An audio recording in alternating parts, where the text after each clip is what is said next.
We're live now. Hey, $1 shot. Hey, what's up, man? Hey, what up, guys? What's up, Laizal, MOOCS?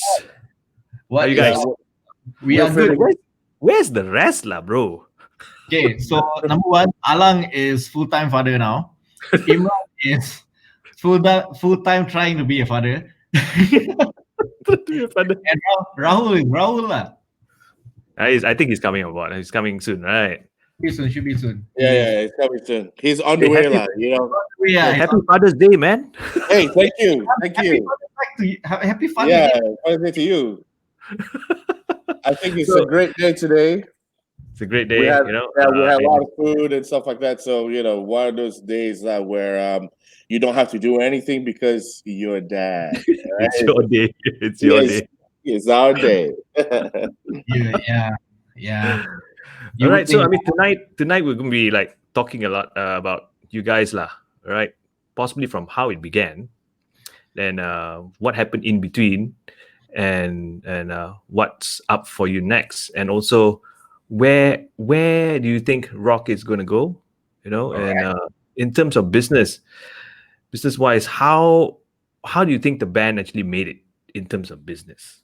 Okay. All right, and there's some other questions along the way that I want to ask, possibly individualistic questions, but at the end of the day, whoever can answer. Okay. Of course. Yeah. While we wait for Rahul, I mean, I'm just gonna start asking you guys. Yeah, let's start. Yeah. Ask away, bro. How did you guys decide on the name? $1 short. I think this is what at a young age we were. I think Rahul at that time was listening to a lot of Blink 182. Mm-hmm. And basically within some of the songs there was Rahul. Rahul is here, bro. Yo. How's it going? How's it going, man? Hey, good to have you. Hey, Rahul, you came at the right time. Always grand entrance, lah. Yeah, bro. No, Rahul, I was just like asking the question, how do you guys decide on the name of the band? So MOOCS was explaining it. Go on, MOOCS. No, I think for the name, Rahul would be the best bet to come out with this. Well, to explain this, basically, like I said before, he was at that time influenced with with Blink 182, and at that time I was just I didn't really know a lot of punk rock bands. So I had my influence was him, basically, Mr. Rahul here. So he would give me tracks, songs, and him and his, I think, idea, right? So they were really into punk rock music. They were actively online at that time, just consuming all his content. And so in terms of the name, basically, I think Rahul can explain a bit more on that. Rahul. Hey. So how did the name come out? Did you just like really had no money and less than $1 in your pocket? Story of our lives, bro. It became a story of our life. True story, right? $1 short just became. I mean, I think the name is really important because it's like you can't jinx it or whatever it is, right? We should have been like $1 billion, like a lot more or something like that, Or we're rich, bitch. That's another band. But whose idea was it to start the band? Dude, surprisingly enough, right? Like Mookie and I are actually not original members, no. We were not the first. I mean, that's what I read. I mean, so practically Rahul and Hafiz were like best friends from school. I mean they went to the same school and stuff. So they started the band. Actually, Hafiz was on vocals at the beginning, right? Yeah. So Hafiz it was on vocals. Yeah, man, he was on vocals. They were like covering like Mr. Big songs and all that kind of stuff. So that's how I kind of met Hafiz, because I met Hafiz when I was 15. Because I was in Bangsa working at BSC, and he was working at BSC as well. So that was what happened. So practically that's why like the whole $1 short thing, everything, a lot of credit actually goes to Hafiz and Rahul. because they started the band, and then Hafiz met Imran in college, and they did that. Rahul, you want to chime in here, bro? No, I was actually having fun listening to you guys chat. Yeah, yeah. No, Hey, that's what we do. That's what we do. I know you So- enjoy it. Yeah. yeah. So going back to that, it was like then Rahul went college. Then he met Mookie. They went to the same college as well. Yeah. And then that's where they started, and they asked, "Hey, Mookie, you want to do?" And Mookie was actually from this rap rock band kind of thing, right? He was with Basil Pair 69. He Oh. he claimed to be like, we were going up against Pop Shove It. I don't believe him, but yeah. but yeah, so he had experience from that. Then they did it. I was the genres. Yeah. yeah, I was the last to join because I think it was comfortable because at that time I was just driving Hafiz to band practice. That's how I got to meet these guys. I liked the band. I chilled with him, chilled with them. I mean, I did some videos for them as well. Then when Hafiz had to leave for national service, what happened was that Rahul came to me and he said, "Hey, look, you know what? It's not about how well you play or whatnot." He said it's more because we're comfortable, we're friends, and I think that was more important for the band than anything else. Then I said, yeah, let's give it a shot. So we tried for like 15 years. I still don't know if I'm a permanent member of the band or not. Oh yeah, We're that's still the question. deciding. We're still deciding, bro. I think it's a bit difficult. On the genre, you guys played punk rock, pop punk. That's what I've read. But who decided on that genre, or was there some discussion on that? Look, I think a lot of it is Rahul. Rahul kind of has that drive that kind of pushed us. I'll admit it, because I mean, without him, I don't think we'll be doing what we're doing. I mean, things don't go as smooth as we thought it would be, but Rahul was the one that kind of set the tone. He was the one that started writing the songs and everything. So that was where it went. I think punk rock was our, it's just kind of the vibe. I think us as a group, that spontaneous vibe, that whole, that whole obnoxious, loud kind of characters that come out when we're on stage or when we are at this kind of events or whatever it is, that kind of just, resonates that whole, genre of punk rock music in us. And I think, it kickstarted off with an interest with Mr. Rahul, Hafiz. At that time, it was Zack Kim and another guy. I can't remember his name. And then Imran also came into the picture. And then, so it was more into that vibe, right? We just felt good with it. We said, hey, let's try it out. At that time, I didn't even know, punk rock music so much. I was into more of like grunge and rap rock and Mariah Carey, So, I was just into that kind of stuff, right? Boys the Men, I wanted to sing like those guys. But Rahul was like, yo, man, your voice, doesn't really suit R&B. So I was like, yeah, I know, right? I think so too. Let's do something else. Rahul, I want to ask this question, Rahul. Who was your greatest influence at that time? Well, It was me. I mean, I think it's crazy because at that point it was kind of the only thing we were, or I was listening to be honest. And also it was, it's either you liked Nirvana or Pearl Jam, or you were the weird one and was into Green Day or some of those bands that were coming up at that time. So yeah, who were the other ones, I guess, and we just kind of fell into it, really. Yeah. In fact, I feel the same way. I was like listening to grunge, Nirvana or Pearl Jam, Soundgarden all the time. Then when Nirvana was like, Kurt died, right? Yeah. Then I jumped into Green Day.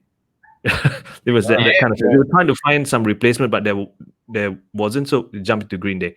So and that was when it started, like it's a whole punk rock, pop punk kind of thing. So I really understand. Yeah. Okay, I want to ask you this question. You guys worked with Greg. How was it working with him? Greg Anderson? Yeah. Dude, we love him. He's our dad, man. He's the man. So I think our first like interaction was with him was at Synchro Sound when we were recording that Christmas album for Music Canteen. Yeah. Right. Wow. We went in and then he was like doing that whole thing. And I was nervous because that was my first time recording, right?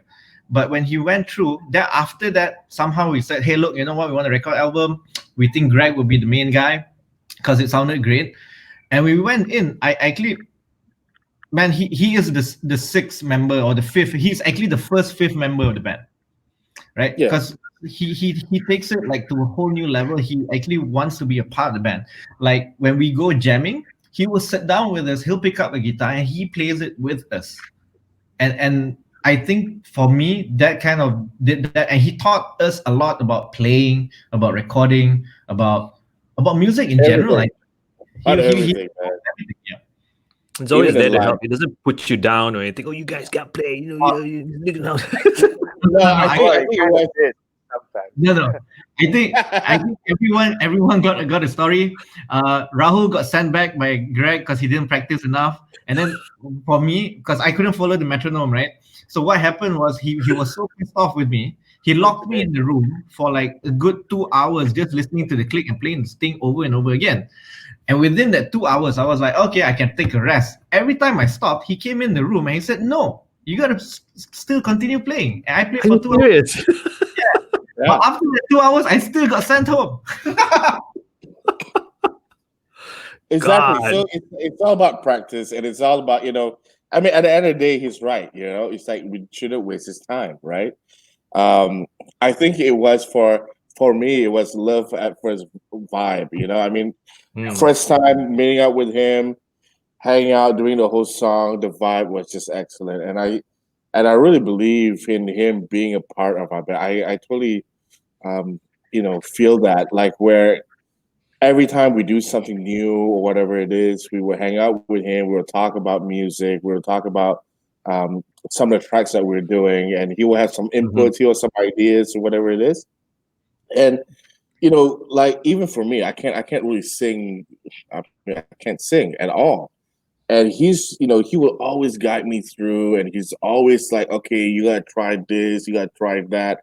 So I kind of got my confidence not from having to sing to him, but I mean, it's more into having to sing with him, right? And having him guide me through the songs and stuff like that. And that got me my confidence in coming out with whatever kind of character that he wanted or he felt was right for the song, the kind of character that should come out within different parts of the song or whatever it is. So I felt really comfortable with him. And, eventually we didn't just talk about music. I mean, we talked about everything else, And so we became, we just created this bond basically, right? Until now. Rahul, when you got sent back, how did you feel? I was like, I was, you see, I think at that point, I was going to swear, and I was like, oh, wait, I can't swear. At that point, I think I was the only one that was recording in the morning, or rather, like, I would do my parts in the day.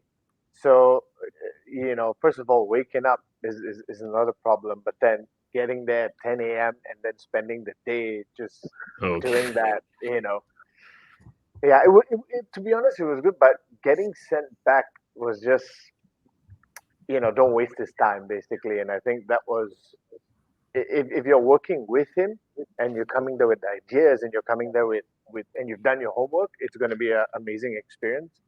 Otherwise, he just kind of there's no point being here, Yeah. Okay, next question. Why Where's the Mouse? What's behind the title? Wow.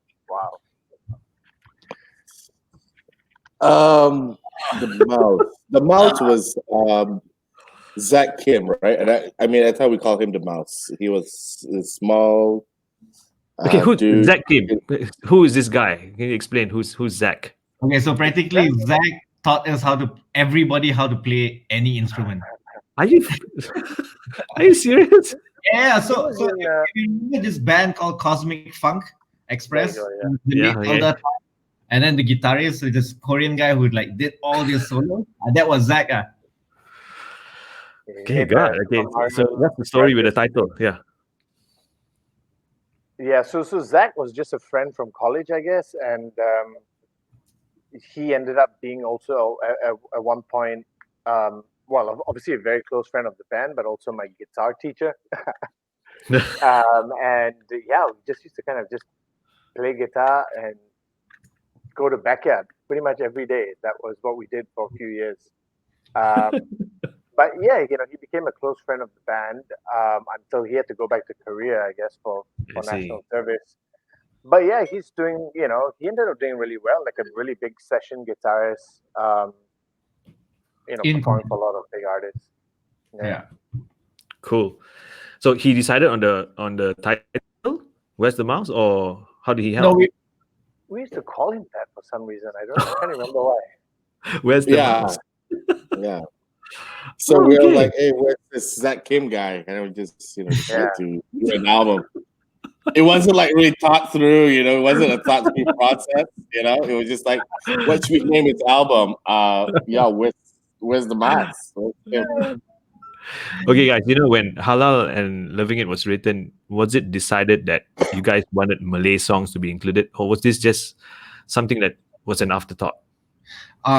Okay, dude, there was a running bet because at that time, Tang from Clockwork Records, right? Yeah, And Greg yeah. and the guy who was managing us, which was Idris, they had a bet among themselves. Like Greg was the winner, lah. He said, I can convince them to write 3 Malay songs. Right? Okay.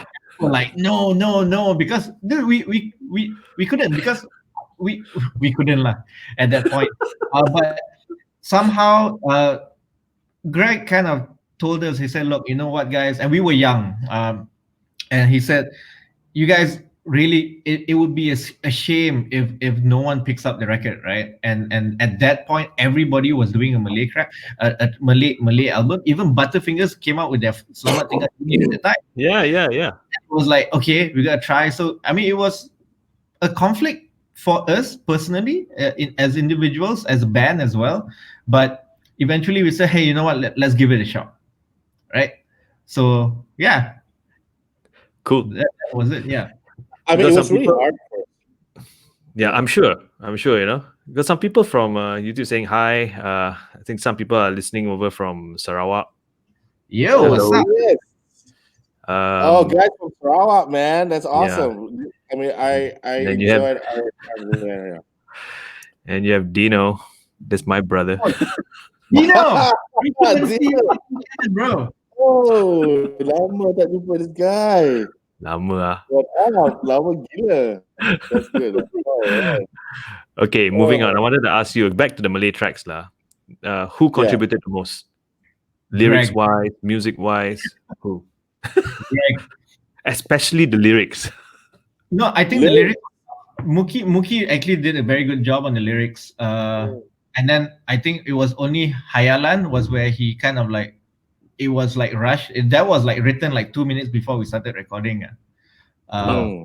Yeah, but I think Mookie did a lot. Rahul did a lot of the English lyrics. He worked with Mookie, and yeah, these two boys down here, I think they did the most for that part. So We when had a you lot of listen the back to the songs, things you, sorry, Rahul, yes, we had a lot of the songs already there, like all these demos. It was just that whole bit, this is supposed to be an English song. Are we going to do it in Malay now? So that was that whole thing. But yeah, we tried it because I think it felt right, and I think the particular message in the songs that we're trying to get at, it would have made no sense if it was done in Malay, and I think it worked. So if you look back at the lyrics now, Khayalan Masa, right? I mean, all this, right? When you look at it right now, is it still relevant? Khayalan Masa, I mean, I think a lot of the Malay tracks are still very, very relevant now. Especially some of our political songs, or politically, Kelibat, politically, We are the most relevant band in the world. No, I mean, it's just to us. I mean, like even having to write the Malay song, it wasn't easy for us. Especially for me to really go into that. it was like a new feel, you know. It's like Google Translate. You have to twist. You have to tune your mind into Yeah, Malay. yeah. Well, I have to ask like a lot of people, you know, like a lot of the songs are basically from our experiences, right? And how we felt at that time and how we were feeling during the time where we were just having to really grow up, you know, at that time, right?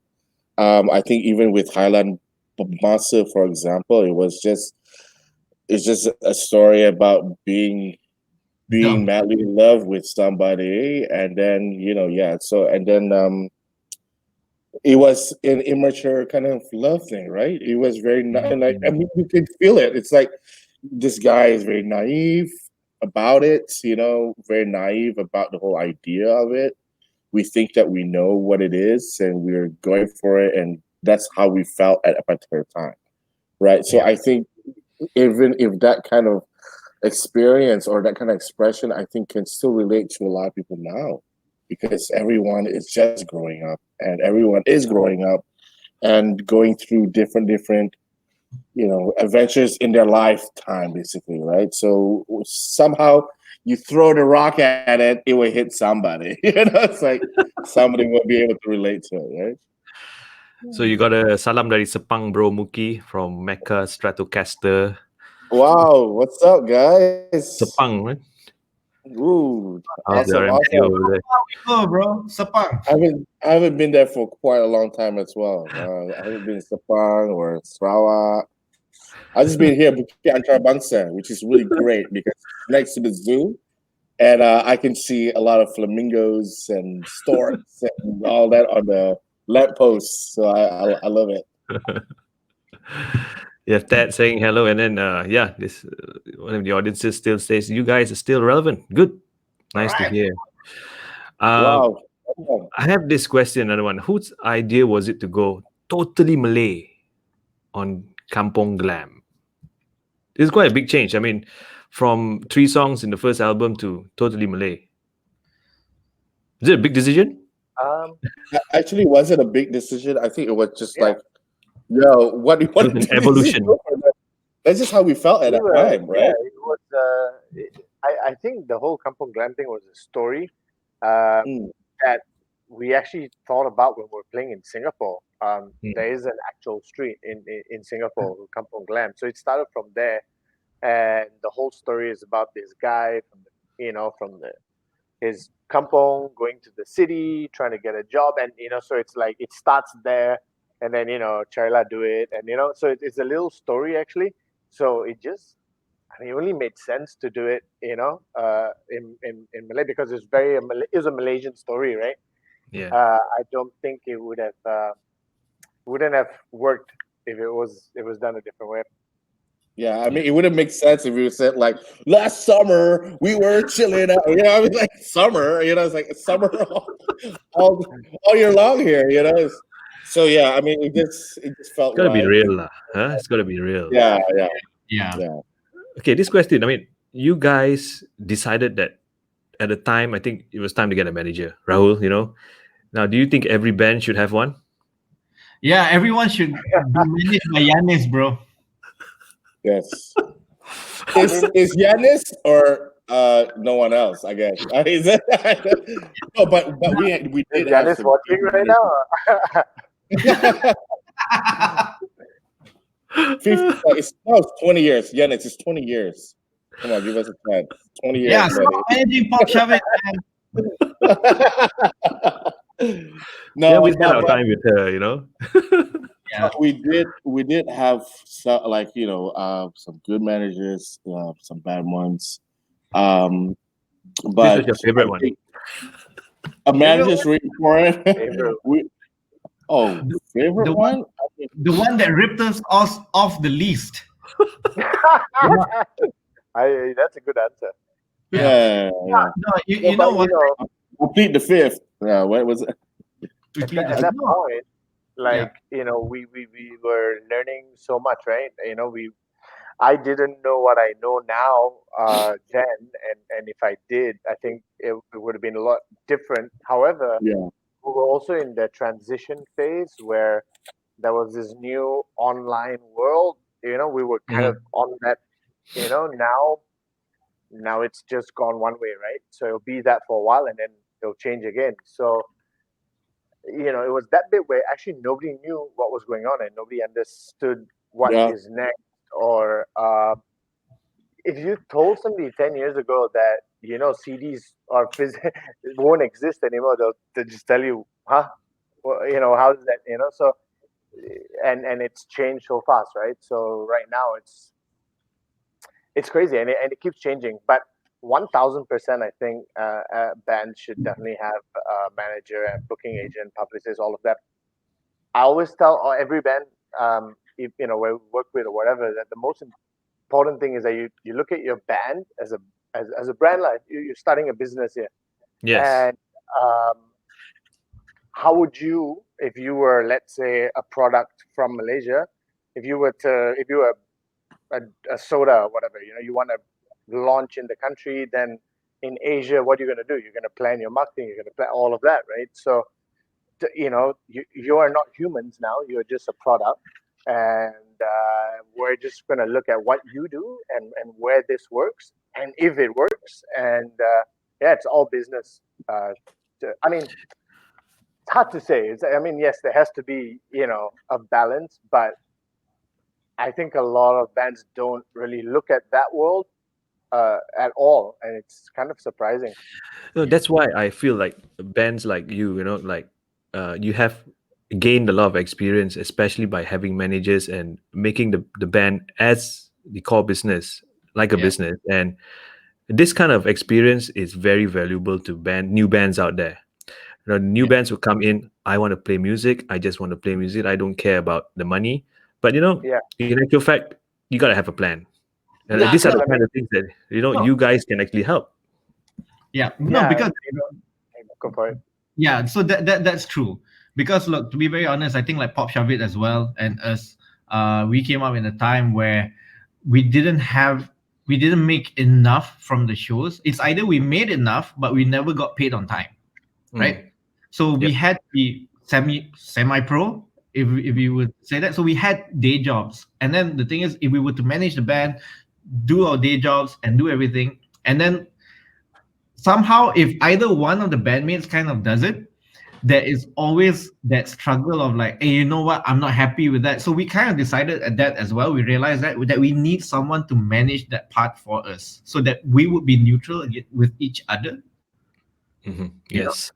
And the management is important, because it has to be a full-time job. So if you look at like bands like Bang Face, Hujan, they make it their full-time job, right, to do it. And even then, like right now, I think they benefited from what Pop Shavit did, Love Me Butch did, and in a way what we did as well, to treat it as a business, because I think like before that, like Butterfingers, OAG, it was, they made a lot of money. I think they did great. They set the bar for the scene, But dude, I think that's where they kind of learned that, where Bangfis and Hujan kind of learned that, and they saw what we went through, and then they made it as a business. And look at where they are now. They are solely surviving on music, man.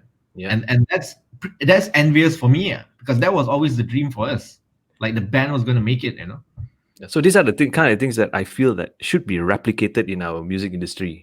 Bands need to be in that frame of mind before they embark, but it's tough. Like you say, it's hard to strike a balance.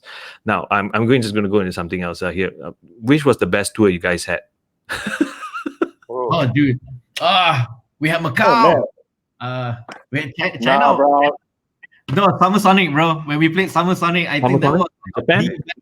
Those are the big ones and all that. I think it doesn't really count. I think for me, it's all that small ones.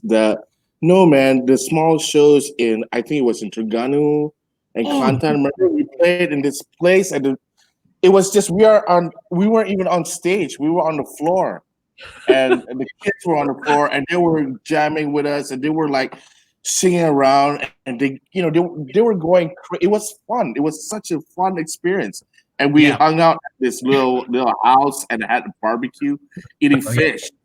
We're not really fish people, I don't really eat fish so much, but they were just cooking fish after fish after fish, and I was just like, that's a lot of fish. Where's the meat? And I was like, where's a steak, but they're like, no, man, just fish here. And we were like, oh, let's just do it, man, Park Rock style. Let's just party with fish, and but it was good. I think even like the experience in Sabah and Sarawak as well. I think Sarawak lah, mostly in Kuching. That was really good because we really hung out with the kids there, the Kuching kids. They brought us everywhere, and I remember meeting up with Radi OAG, right? And Radi was showing us around where he grew up, his school, where we used to hang, where he used to hang and make music and stuff like that. So that was really fun for me, and meeting a lot of the guys in the scene as well. The different bands that were there. It was really an amazing experience. Yeah, and that was the first time we met Nice Stupid Playground as well, because Nice Stupid Playground, they kind of set the bar as well at one point for the local scene, because they were like awesome. So for me at that time it was like great. But yeah, I mean, I think what Mookie said is right, because like those were the shows that were not perfect. Those were the shows that we didn't know what to expect, and we didn't really make money at all. Because imagine going to Terengganu, right? We went to Terengganu in a school bus, like that little school bus thing that you had to lift up and down, and the driver got lost. It took us like almost 14 hours to reach the venue. Darn. Yeah, that was horrible. The drive was horrible. But at that point, those are the things that kind of make the band, the brotherhood. I mean, the camaraderie. If I got that right? Bonding lah. That's where we built that character. We built the bond between the four of us at that point. And fish. Rahul, I want to ask you this question. I mean, you've met a lot of people, all right? Which particular one made you feel like starstruck, and you just, oh my god, I'm in the presence of it, of like a god, I think, there's one. I mean, that I normally don't, I think, because this is also my, in a way, work, right? But one where I total jam, just couldn't speak, was I'm meeting, or Paul McCartney walked past me at the Grammys. Wow. Backstage at the Grammys, and you can't take pictures. Everyone's there. And, it's chaotic. Everything's really everything's busy. The show just ended, and we're going off with this. Who was I? So now Rogers, and it was the Daft Punk time, that era. And we're going out, and I see Paul McCartney, and just shit. I was like, Paul McCartney, man. My buddy was me. I was like, hey, look, I'm going to break the rule. I don't need to take a picture with Beyonce, but that's the Beatle, man. I mean, you have to. So I stopped him, and I said, Paul, and I was like, oh shit, no, Sir Paul. Sorry, Sir Paul. Can I? I'm from Malaysia, and he's like, oh, and so he starts telling me the story of apparently the Beatles stopped in Malaysia before going to Japan for like refueling their plane. Yeah, and he started telling me this, and I was like, oh wow, I did not know this. Tried to take a picture, my phone kind of jammed. Somebody took a picture, and I don't know, somewhere in some dude's camera is a picture of me and Paul McCartney. Oh, man. Whoever has that picture, please send it to Rahul right now. Yeah. Okay, what was the most craziest thing that happened to you guys as a band? Oh, dude. Play. I think for me, it was playing for Summersonic, right? And actually being in Tokyo, and the whole experience in Tokyo, and meeting the different people there, and we took like a cab. I think Mr. Rahul took a cab ride from the hotel to the venue. It cost like 600 ringgit. Yeah, that was like, what? Yeah, it's just like going to KLIA from, let's say, Damansara. It is like 600 bucks. Rahul and I, right? we spent $1,000 on 2 taxi rides in Tokyo, bro. Yeah, That's ridiculous. but but the whole experience of playing for that particular event, it was amazing because you're in an area with all this big names that you didn't think that you would be, playing at a show with, even though we didn't play at the same time or the same area, whatever it is, but Yeah. your name is there on that poster, and even though it's not That's like a surreal, huh? huge name, it's like a smaller name, it's still there. Hey, Rahul, It's Rahul has the Sorry? poster in his house. Yeah, Yeah. I do. Grab it. You can grab it off the wall. Okay. Oh, it's on the wall. yeah, yeah. But, I mean, I think that's not something that's. I mean, for us, it was quite a breakthrough, like, basically, right? And Summer Sonic was over a number of days, right? It was 2 days. 2 days, 2 right? days. And then we hung out with some of the guys there. I mean, some of the band boys there as well. Yeah. We hung out with. I mean, we actually went and saw a lot of the favorite acts that I think at Yeah, that we time saw- was what. It's heavy. It's heavy, dude. It's because He- right? Phoenix. Wow, there you have it. Yeah, Queen played on that day as well. On the next day. I mean, Queen and Adam Lambert. That was an amazing show. I just watched their the Arctic Monkeys. Netflix special right just now. Yeah, Yeah. Arctic Monkeys. They had like Bro, Robert Plant from Led Zeppelin, dude. yeah. Everyone, they've Avenged, Sevenfold, Megadeth. Whoa. Phoenix was amazing. Phoenix was so much fun. Yeah, our name is Yeah. somewhere. Somewhere there.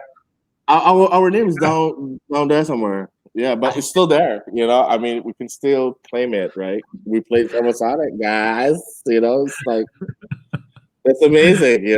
For Yeah. us, it was really good. But And then there was like the China tour. China tour was amazing to me as well, right?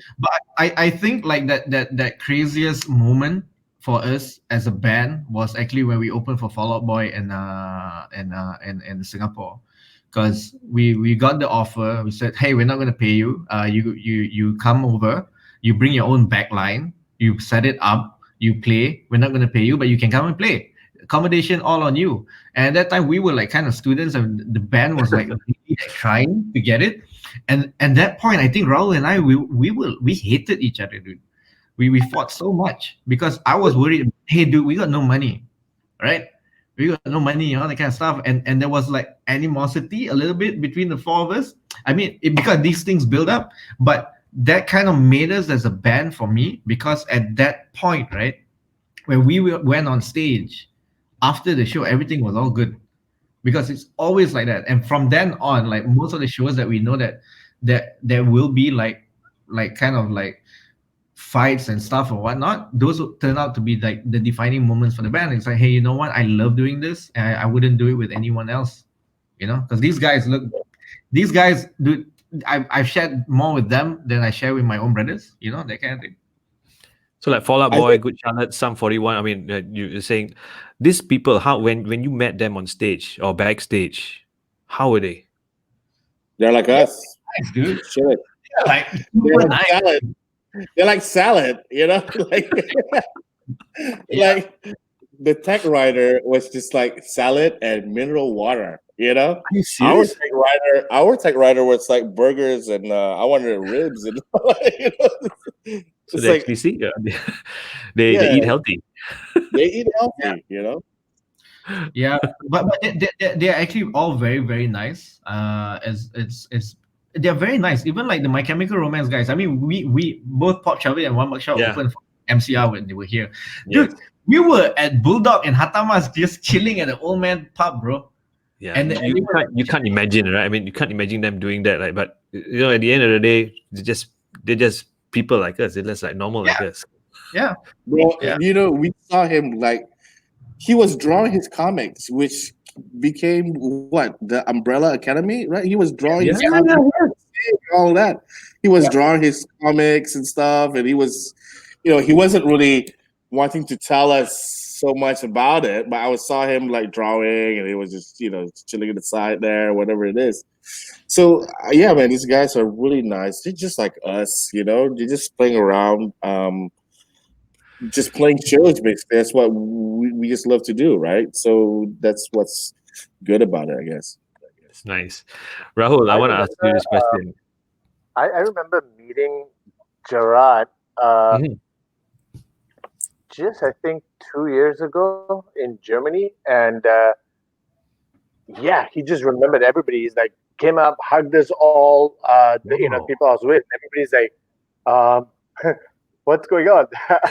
um, no, actually, no. This was about 5 years ago, and the guys have obviously still kept in touch, and we're planning something with them. Cool. Nice. Nice. Now I'm going to move on to Rockaway. Rahul, I mean, how was Yeah. it conceived? I'm sure there was Wow. just a lot of challenges, man. You know what's funny is that Rockaway was like 11 years ago, 2000 today, like the last 2 days. Wow. Oh Yeah. yeah. The first Rockaway. Yeah. It was we were asked to do an ad for basically potato chips brand. Yeah. I think this was like right after MCR as well, actually. So we had done um, the TV thing, and we had, I think, written a song for it. And they wanted to. They basically said, "Hey, we're gonna do a mall tour," and I was like, "Whoa, no, it's okay, bro. No need that." Because you know what that's gonna, even that experience is gonna be like, right? There's no -1 in our world, bro. So uh, I said, well, why didn't you just take all of that and just let us throw a party, and maybe we'll call some friends. I don't know, but we conceptualized this, and we, you know, actually the first show was first Rocker was actually live streamed as well. Yeah. Ah, Yeah, so we were kind of like how we didn't know if anybody was going to show up, but yeah, 15,000 people came.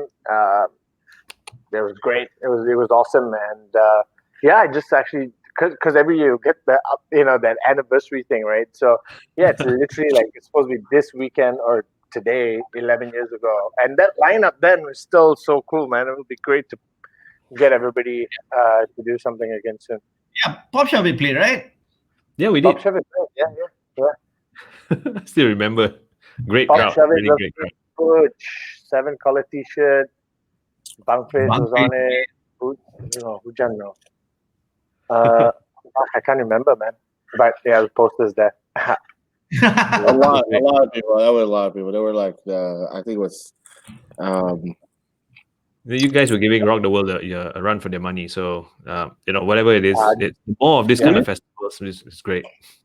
Yeah, we just wanted to, prove that bands can also make this kind of stuff. So, Yeah. But, okay, back down to business. Do these music festivals actually make profit? I mean, some did, some didn't. I think with Rockaway, ironically, a lot of the shows that we did, like Rockaway showcases, Mhm. whether it was like Dashboard Confessional or whether we did, I think, Sum 41, we did a bunch of those like throughout the year. Um, when we're doing that with Livescape, a lot of those did really well. The festivals, hard to say. Some did great, some didn't. The last one I was involved in, Bukit Jalil, yeah, that did pretty good. That did well. You got some people say, hey, Boris is saying, hope you guys are doing okay. hey, Boris. Boris, Wow. Boris is the man, dude. He's like superstar DJ now, bro. Yeah, man. Shyful Whoa. saying, hi, everyone. You. And you have Izwan also saying, hello, guys. Yeah, but hey, guys, everyone who's watching, if you got questions, just ask, man. Yeah. We Yeah. will answer them. Yeah, it's fine. Yeah. Anything. Okay. Oh, there's someone who asked, who is your favorite pop artist at the moment? Ooh, Pop artist. Inch I of really you. like. I really like Tove Lo. Who? Sorry? Tove Lo. Do you know her? Tove Lo. Top what? Tove Lo. Todd Low. Okay. T-O-V-E-L-O. Do you know her? She's No, amazing. I don't. Okay. She's What about you, great. Mookie? Currently at the moment, I just been listening to a lot of Disney soundtracks. Life of a dad.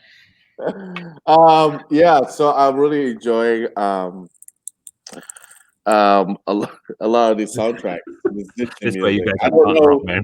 Yeah, I don't know who kind of sang them or whatever it is, but Disney music, man, it's awesome. I love Is it. that? Yeah. Oh no, man. Okay, for a while I kind of like gave up because I felt like I was getting old. I didn't understand the music. Then Adele came out. Then I was like, oh wow, Adele is great. But recently I think like current, I think Dua Lipa is like freaking amazing. Hey, Rahul, I think you met her, right? Yeah, Yeah. we did the her first show here. Yeah, Cool. 2 years ago. Yeah, she's great. She's got amazing. amazing songs. She's an amazing artist, you know. Yeah. And which international artist would you like to do an album with right now?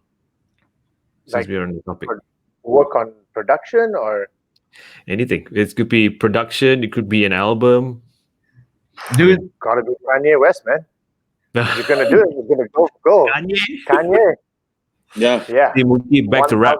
1000%. we have to make dope music, man. It's I gonna be wanna- dope. I think also those guys like Run the Jewels, man. Those guys are doing like some crazy stuff. I mean that world is just it's so cool. I mean they talk about like pushing boundaries, man. Those guys are guys buying a farm and just recording sounds and but I think I think that he would be pretty cool. But So how do you replicate these kind of things back here? You know, As in like, okay, you have people that you like to work with internationally, but how do you get that feeling locally?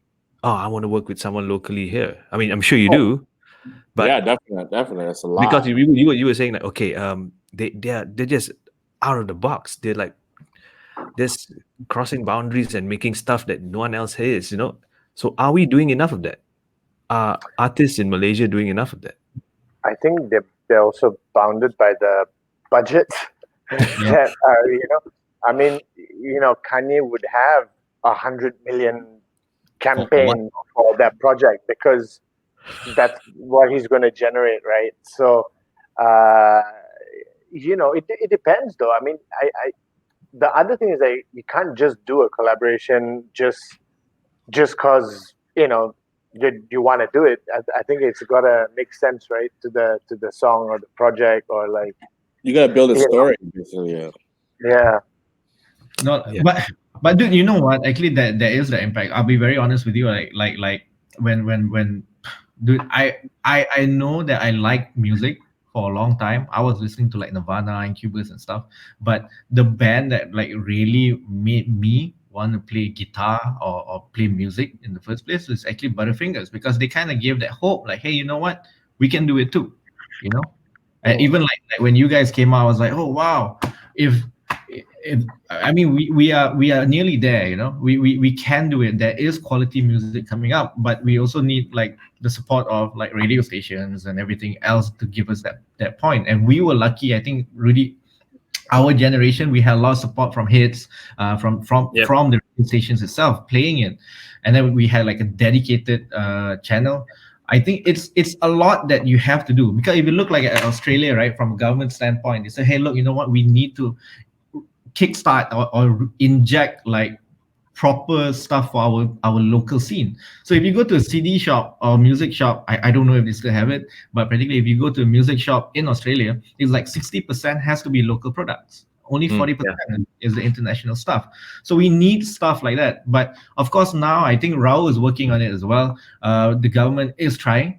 Trying to give us opportunities and everything. Because look, if you look at bands like Silverchair, Jet, dude, those guys got grants, dude, to do it. and the government backing kind of pushed it all the way. And then now if you look at Korea I was as going a to say, as a country said we need to be the cool ASEAN country, because it was always Japan for the longest time, and they put it in, and then all the local products like Samsung and everything else supported that cause, because like Rahul said, it's not like I put a song on the radio and that's it. It's more of like, hey, you need a proper campaign behind it. That's why you need a proper team. You need to really treat it like a business. Yeah, you If need you the really- ecosystem. yeah, I mean, music as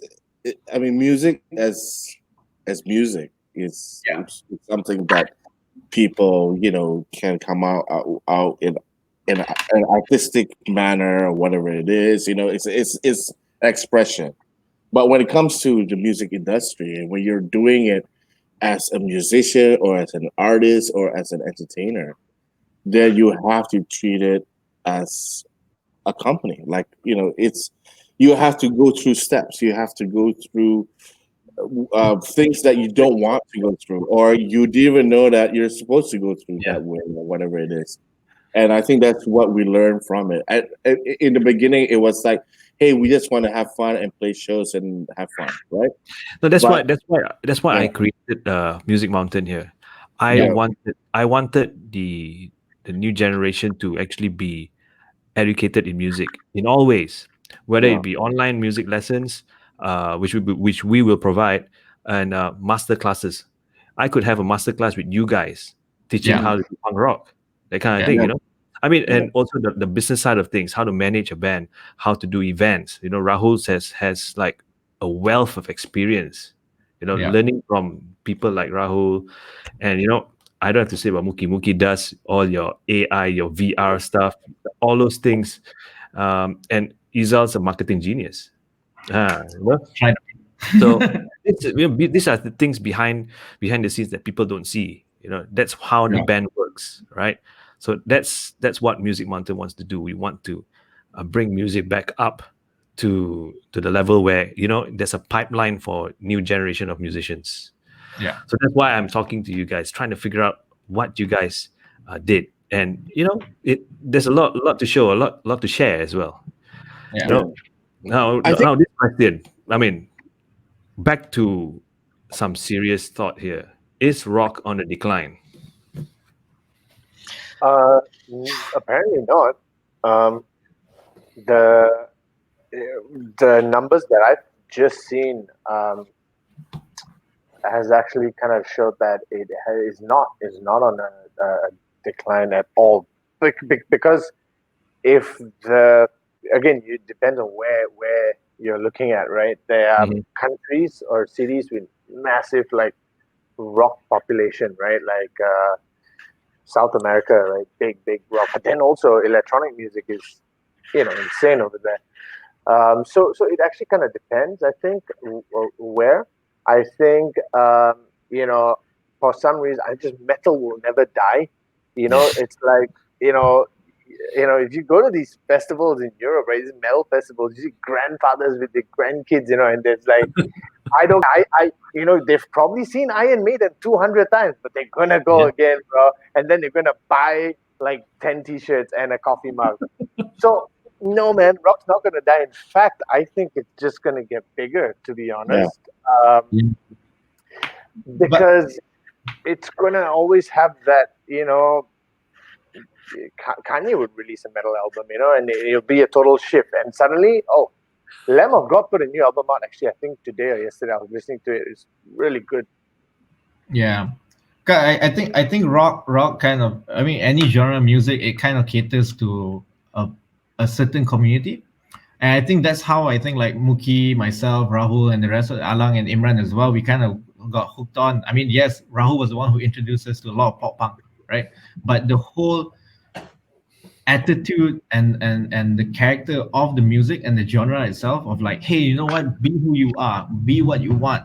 And I think that's what a lot of kids relate to, and a lot of people relate to, and that's what kind of hooked us on to the genre as well. Because we play pop punk, but we like rock in general. Yeah. Okay, I mean, you have your technology now. It's easy to make music right now just with a few push of a few buttons, right? So now I feel that that has some effect on the creation of bands, the inception of bands nowadays, because it's easy to make music in your bedroom. It's not easy to get 4 or 5 guys together jamming in the studios 5 to 10 times before you come up with a song. Whereas you can stay in the bedroom and then just punch a few buttons, and within 5 minutes you have a song. So, what do you guys think about that? Dude, yeah, Mookie, you want to answer first? The problem is the problem comes when you have to actually play it, right? Yeah. It's easy to make music. I mean, it's easy to make. I mean, like if you're in that zone and you're like consistently, trashing it out, playing it out, then you get into the zone where it's making track after track after track after track. But at the end, you might be lost in this whole creative field where everything kind of like sound the same or feels the same or whatever it is. Then you lose that kind of that vibe about your music, and then you have to look into like, okay, I put the song out there. Oh, I don't really get a lot of people into my music, and then they'll be like, oh, why is this happening? Why are people not liking my music? I like my music. So at the end of the day, I think it's to understand the industry. Like, you want to make music, I understand. You can make you can make millions of songs or whatever it is and have it saved in your hard drive. But for you to just push it out there, you have to have a plan. You have to plan every single activity out, from releasing to playing to getting people to listen to the track again. How do I push this out on YouTube? What are the tags I would need to have within my YouTube channel or my YouTube posts or whatever it is? And how do I add in other tags that will put my YouTube into a different, where more people will come in? You have all those little plans that you have to go through to push your song out. Then only you feel that content, feel like, oh, people are listening to my music. It's not as easy as just doing a song and just releasing it and expecting people to just like, know who you are or like it or whatever it is, right? The way you explain it is actually like, it seems harder now to market your song than before. Yeah. So to touch on that a little bit, and coming back to your question, is like, technology kind of made it easier. But the like what Mookie said, like the work that goes behind it is still the same.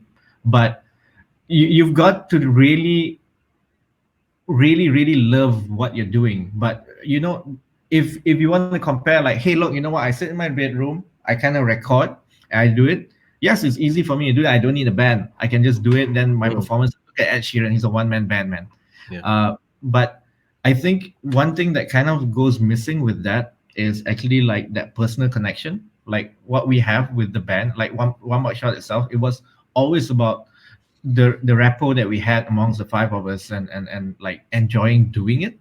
So, and of course, I mean, we can get like all this technology stuff. I mean, Rahul started getting it. I mean, we are still trying to figure out like, how do we do it, but still it's there. And I think like for bands, it doesn't make a difference whether it's just your solo or your band, right? It's just that what kind of drives you. Of course, the technology kind of made everyone think like, hey, you know what, I don't need a band. I can do it all myself. And that's the selling point. That's the story that they want to push, right? I am a one-man show, and I can do all this in my bedroom, right? But the bands are still important, man, and would get that somehow. I think with technology, it really. I mean, for me, honestly, I don't really like technology. I think technology really just like disrupts my flow in life. I mean, like 20 years ago, you played a band, you can see your competition. I know my competition in KL. Oh, it's this band, it's this band, it's this band, it's this band. They play this way, he sounds like this, he will say this, he will do this, or whatever it is, right? Now, you don't even know who your competition are. You got like a million people. You go online and they're like, all right, I'm gonna release my track. And then you look at who you're going against. You're going against people from different parts of the world whose track, when you click on that track, you'll be like, damn, that song's good. It's like, how do I match with this? How do I? So even if you're in Malaysia now, kids now in Malaysia, when you come out with a band, they have all these different competitions that they have to go through. It's just there's so many bands now. You can see. I mean, if I look online, I don't even know most of the bands that I'm seeing, right? But I know like, oh, this guy's pretty good, or this guy is like, but like this guy would be good on stage live. Why is he not on stage live? Those kind of things. But it's just your content is just exposed. You have a lot of traction, a lot of platforms that you can be on. When we were starting off, our only platform was MySpace or Friendster. Friendster, bro, Friendster. Right? Friendster, MySpace, yeah. And then we had that music canteen for a bit, and then that's and then it's just like, all right, okay, it's cool. Yeah. But now kids have like, you've got your Spotify, your Deezer, that's just music platform. But then you have your social platform, and then you have your Instagram, you got your TikTok, and then now you have like artists and influencers and musician artists or whatever. There's like and virtual stars. Your TikTok cover stars, it's just your competition. You just dump in this pool of hell, basically. Everyone's just burning, like, oh, what am I gonna do? Yeah. So it makes it harder to find your stuff, and it makes it harder. You got to work double the time to push it out. So that's why, like the team, a manager, are all important, man. But making music is easy now. Yeah, it is, right? So now the question I want to throw to you guys. I got two more questions before we close up. But this one, so I'm always looking for something that we can do to improve the industry. How can we find the next big artist in Malaysia? Do we have to wait for it to rise, for that person to rise, or a band to rise, or can we do something to speed it up? Yeah, wait for our next album, bro. I mean, you already have the best in front of you, bro. Why 6 months? No, broken. No, but to be honest, like the real answer to this is like if we had the investment, we could do it. It's really easy. It's again, if big means like global touring artists, top 10 Billboard release, global like marketing campaign, global tour. I mean, 40, 50, $60 million may be able to get us something. And dollars. I mean, yeah, and that's like on the low end. Yeah, and so, that's how Korea did it with Rain.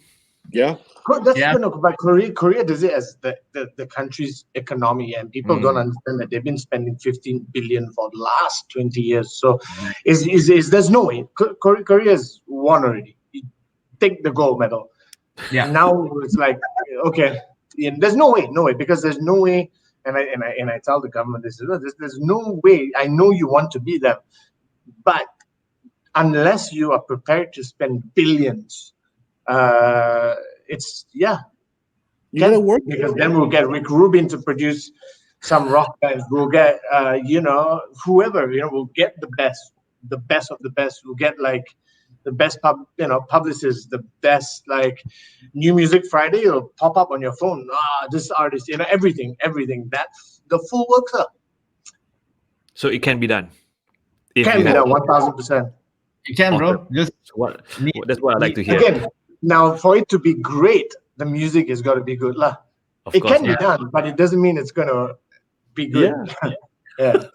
And for it to be great, you have to study music in terms of psychologically, how does it affect people and things like that, so there's a lot exactly. And I want to say a point, because I know somewhere in some rural kampong or wherever, there is someone, let's look at this, possibly a vocalist who is really awesome, but he doesn't have the avenue and doesn't have the band to back him up, and then it just dies off. Nope. That's this guy on YouTube. He is a Penang Kway Teow cook. Yeah, he makes Kway Teow, and he goes on this this one kind of like somebody just recorded him singing at the side of the road, and he sang "Still Hearts," right? And she's just like, "Lady, can you feel it?" And it's just like, it's amazing. He was just, you listen to him, you know, it's like, man, this guy's an artist. This guy can make it, but you know, he does not have that support in the band. He won't know the business of it. He can sing it, he can hit the notes, and he can do all of this, but you need a strong backing, and it's not just backing from GLCs, MNCs, or whatever it is backing from the country and the people, you know? Yeah, true. You need a whole ecosystem, which, you know what, Rahul, let's work on it. Okay, last question before we head off. What are you guys planning over the next 2 years? We're gonna start jamming, bro. We gotta do this. We gotta do Baby this. steps. Baby steps. No. I think what happened with us. I mean, just going back, is like we kind of like, hey, you know what? We were in a bit of a limbo. Then I think like last year, I think like in September, we kind of got together and we said, hey, you know what? We still want to do this. We want to do it right. So we never called it quits. We will never call it quits. It was about rediscovering ourselves and everything. So then in November, which I think it took us by surprise as well. We did this whole showcase at the B. It was like a whole punk rock show. So we did, like, for the first time in our lives, like a 1.5 hour set, and we played with like Bangface and also Hectic at that point. And then we were surprised that it was a sold out show, you know. So we are there. Mentally we are there, and then we were doing it, and then this whole MCO thing happened, and it was kind of hard. Yeah, so it was like, we were like, hey, so how now, you know?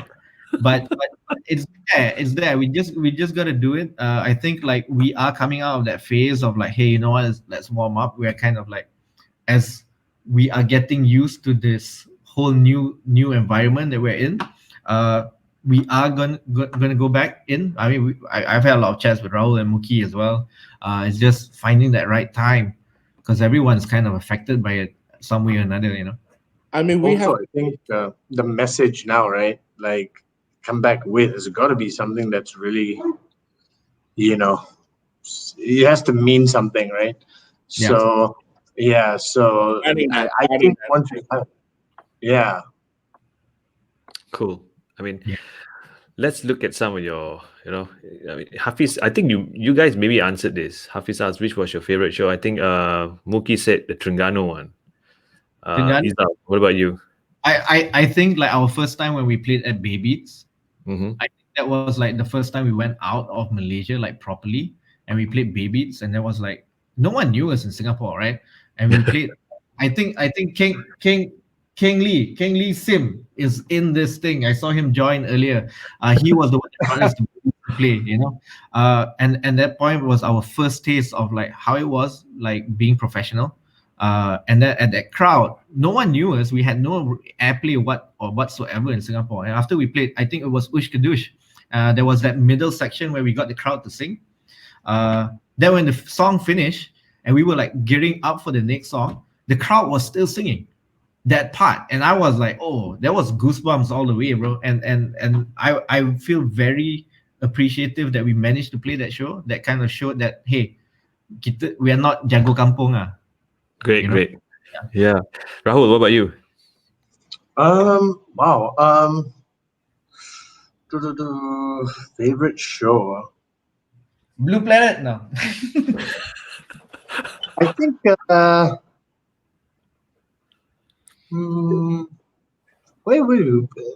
good show where we actually had fun after. I was gonna probably. Oh, you know what? Probably Singfest. You remember Singfest? Yeah. It was on my birthday, and so it was great. Yeah, and a lot of our friends at that time, a lot of bands, Academy is, Sugar Ray, Cindy Lauper. We played with Cindy Lauper at Singfest, bro. We did, yeah.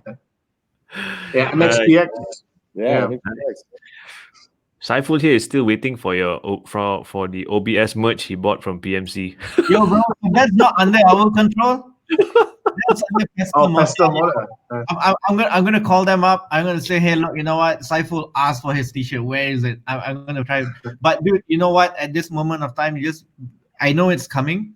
Just chill. I think the whole thing, everybody is affected by this whole virus thing, and there's this whole new normal that everyone wants to get into. It will arrive. I will make sure of that. I will call them personally after this. Yes, there's customer service there.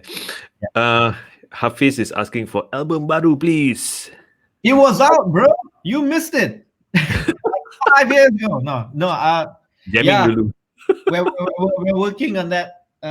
Yeah, we were. Yeah, it's coming. Okay, Muhammad Elfi, when it comes to composing a punk rock song, which comes first, the music or the lyrics? Up to you, man. Your vibe. Up to your vibe. I feel sometimes making music first works. Sometimes making lyrics first work. But 90% of the time is the music. Yeah, most of the time the music first, because then you can get the feel. For me, that's like how I like it. But some people like it, where they have the words out first, and they look at the bars and lines and whatever it is, and they just make the music. But for me, it's just your vibe. Yeah, but I think most important, like how Mookie and Rahul normally work. I'll be very honest; these two are the ones that really work on the songwriting. It's like, what's the story that you want to tell? It's that essence, the base of it. It's not so much about what music or what lyric, because based on the story that you want to tell, that's how the music and the lyric will come out. Yeah. I think that's the most important. Nice. And last love letter from Saiful. He loves you, Izal. Bro, I am the best. Ask Rahul. Hey Can't guys, argue you know with what? that logic, Yeah. Guys, I had a lot of fun listening to you guys. It's been a great hour. Thanks for being on air. Music Mountain is going to be, going to be working with you guys soon. I mean, if we have like master classes like for punk rockers, to attend, you guys are going to be in. All right, because I want to promote the whole online music education kind of thing, and you guys are it. All right. So thanks again, Rahul. Thanks again, Izal. Thanks again, Mookie, for having a good discussion with us here. Thanks to everyone who's on Facebook. This will be on replay again, but whatever it is, I think the guys just bet it all. Thanks, guys. One buckshot. Thank you, guys. Thank you for having us. Ambil gambar lah. Ambil gambar. Okay, Cool. everyone smile. Smile. 1, 2, yeah. All right, cool. Got it.